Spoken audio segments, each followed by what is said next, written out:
ಸಂಯುಕ್ತ ಕರ್ನಾಟಕ ವೀಕ್ಷಕರಿಗೆ ಸ್ವಾಗತ. ನಾನು ವೈಷ್ಣವಿ. ಇವತ್ತಿನ ಸಂಯುಕ್ತ ಕರ್ನಾಟಕ ದಿನಪತ್ರಿಕೆಯಲ್ಲಿ ಏನೇನು ಹೆಡ್ಲೈನ್ಸ್ ಇದೆ ಅನ್ನೋದನ್ನ ನೋಡೋಣ.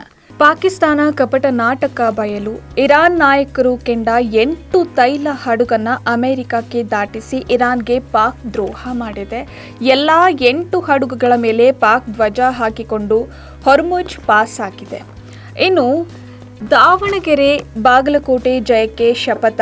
8 ದಿನ ಚುನಾವಣಾ ಕ್ಷೇತ್ರದಲ್ಲೇ ಸಿದ್ದು ಠಿಕಾಣಿ ಹೂಡಲಿದ್ದಾರೆ. ಕಾಂಗ್ರೆಸ್ ಕ್ಷೇತ್ರ ಉಳಿಸಿಕೊಳ್ಳಲು ಸಿಎಂ ರಣತಂತ್ರ. ಹೈಕಮಾಂಡ್ನಿಂದ ಬಂದಿದೆ ಗೆಲುವಿನ ಸೂಚನೆ. ದೇಶದ ಅತಿ ಉದ್ದದ ರನ್ವೇ ಏರ್ಪೋರ್ಟ್ ಉದ್ಘಾಟನೆಯಾಗಲಿದೆ. ನೋಯ್ಡಾದಲ್ಲಿ ಪ್ರಧಾನಿ ನರೇಂದ್ರ ಮೋದಿ ಚಾಲನೆ. 3900 ಮೀಟರ್ ಉದ್ದ ಇದೆ ಈ ರನ್ವೇ. ಜಿಬಿಎ ಚೊಚ್ಚಲ ಬಜೆಟ್ ಗಾತ್ರ 20,216 ಕೋಟಿ. ಆದರೆ ಹಣ ಇದೆಯಾ?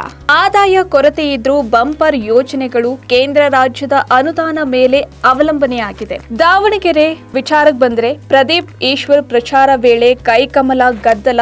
ಶಾಸಕರಿಗೆ ಚಪ್ಪಲಿ ಪೊರಕೆ ತೋರಿಸಿ ಆಕ್ರೋಶ ವ್ಯಕ್ತಪಡಿಸಿದ್ದಾರೆ. ಇನ್ನು ಬೆಂಗಳೂರು ವಿಚಾರಕ್ಕೆ ಬರೋಣ. ಬಿರಿಯಾನಿ ಮಿಡ್ನೈಟ್ ರೈಡ್ ಬಂದ 3 ಮಿತ್ರರು ಮಸಣಕ್ಕೆ ಸೇರಿದ್ದಾರೆ.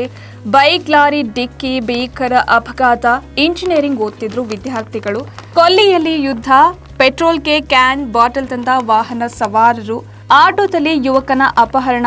ಥಳಿಸಿ ಅರ್ಧ ದಾರಿಲಿ ಬಿಟ್ಟು ಹೋದ್ರು. ನಟ ಎಂದು ಆತನ ಸ್ನೇಹಿತನ ಅಪಹರಿಸಿ ಹಲ್ಲೆ. ಹಾಡು ಹಗಲೇ ನಾಗರಹೊಳೆ ಸರ್ಕಲ್ನಲ್ಲಿ ಈ ಘಟನೆ ನಡೆದಿದೆ. ಇನ್ನು ಪಂಚಪಾಲಿಕೆ ಬಜೆಟ್. ಜಿಬಿಎ 3 ಪಾಲಿಕೆಗೆ 12,900 ಕೋಟಿ ಬಜೆಟ್ ಮಂಡನೆಯಾಗಿದೆ. ಇನ್ನು ರಾಜ್ಯದಲ್ಲಿ ಅಡುಗೆ ಸಿಲಿಂಡರ್ಗೆ ಪರದಾಟ. ಪೆಟ್ರೋಲ್ ಡೀಸೆಲ್ ಸಿಎನ್ಜಿಗಾಗಿ ವಾಹನ ಸವಾರರ ಪೈಪೋಟಿ. ಗ್ಯಾಸ್ ಏಜೆನ್ಸಿ ಗ್ರಾಹಕರ ನಡುವೆ ಪ್ರತಿನಿತ್ಯ ವಾಗ್ವಾದ. ಆಳಂದ ಬ್ಲಾಕ್ನಲ್ಲಿ ಸಿಲಿಂಡರ್ ಮಾರಾಟ. ಶಾಮನೂರು ಕುಟುಂಬದ ವಿರುದ್ಧ ಇಬ್ರಾಹಿಂ ಸಿಡಿಮಿಡಿ. ಇನ್ನು ಪರೀಕ್ಷೆ ಬರೆದ ನಂತರ ವಿದ್ಯಾರ್ಥಿನಿಯರಿಗೆ ಅಂತಿಮ ದರ್ಶನಕ್ಕೆ ವಾಹನ ವ್ಯವಸ್ಥೆ ಮಾಡಿದ ಕೊಪ್ಪಳ ಶಿಕ್ಷಕರು. ತಂದೆಯ ಸಾವಿನ ದುಃಖದಲ್ಲೂ ಎಸ್ಎಸ್ಎಲ್ಸಿ ಪರೀಕ್ಷೆ ಬರೆದ ಮಕ್ಕಳು. ಇನ್ನು ಕುಷ್ಟಗಿಯಲ್ಲೂ ಕೂಡ ಪರೀಕ್ಷೆ ಬರೆದ ವಿದ್ಯಾರ್ಥಿನಿಯರು. ತಂದೆ ಮರಣ ಹೊಂದಿ ಆ ವಿದ್ಯಾರ್ಥಿ ಕೂಡ ಪರೀಕ್ಷೆ ಬರೆದ ನಂತರ ಈ ವಿಷಯ ಗೊತ್ತಾಗಿದೆ. ಇನ್ನು ರಸ್ತೆ ದಾಟುವ ವೇಳೆ ಒಬ್ಬ ವಿದ್ಯಾರ್ಥಿ ಕಾರು ಡಿಕ್ಕಿಯಾಗಿ ಸಾವನ್ನಪ್ಪಿದ್ದಾರೆ. ಬಾಗಲಕೋಟೆ ಮತ್ತು ದಾವಣಗೆರೆ ಉಪಸಮರ. ಸಚಿವ ಜಮೀರ್ಗೆ ಅಗ್ನಿ ಪರೀಕ್ಷೆ. ದಾವಣಗೆರೆ ಬಾಗಲಕೋಟೆಯಲ್ಲಿ ಕಾಂಗ್ರೆಸ್ ಪರ ಮೈನಾರಿಟಿ ಮತ ಬ್ಯಾಂಕ್ ಪರಿವರ್ತನೆ ಟಾಸ್ಕ್.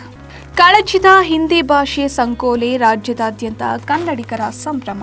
ಹಿಂದಿ ಕೈ ಬಿಡುವ ಹಠಾತ್ ನಿಲುವು. ವಿದ್ಯಾರ್ಥಿಗಳಲ್ಲಿ ಗೊಂದಲ. ಬಿವೈ ವಿಜಯೇಂದ್ರ ಅವರು ಕಿಡಿಕಾರಿದ್ದಾರೆ. ಇನ್ನು ನಿನ್ನೆ RCB ಮ್ಯಾಚ್ ಇತ್ತು, ನಿಮ್ಗೆಲ್ಲರಿಗೂ ಗೊತ್ತೇ ಇದೆ. ಉದ್ಘಾಟನೆಯಲ್ಲಿ ಉಜ್ವಲಿಸಿದ RCB. ವಿರಾಟ್ 69, ದೇವದತ್ ಪಡಿಕ್ಕಲ್ 61. ರಾಯಲ್ಗೆ 6 ವಿಕೆಟ್ ಜಯ. ಇಶಾನ್ ಆಟ ವ್ಯರ್ಥ. ಇಂದು ಮುಂಬೈ ವರ್ಸಸ್ KKR. ಗಾಯಗಳಿಗೆ ರಹಾನೆ ಮುಲಾಮು. ಮೇಲೇಳ್ತಾರ ಮಾಜಿ ಚಾಂಪಿಯನ್ಸ್.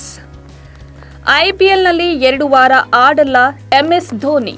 ಇದಿಷ್ಟು ಸಂಯುಕ್ತ ಕರ್ನಾಟಕ ದಿನಪತ್ರಿಕೆಯ ಹೆಡ್ಲೈನ್ಸ್. ಇನ್ನಷ್ಟು ಸಮಗ್ರ ಸುದ್ದಿಗಳಿಗಾಗಿ ಓದಿ ಸಂಯುಕ್ತ ಕರ್ನಾಟಕ.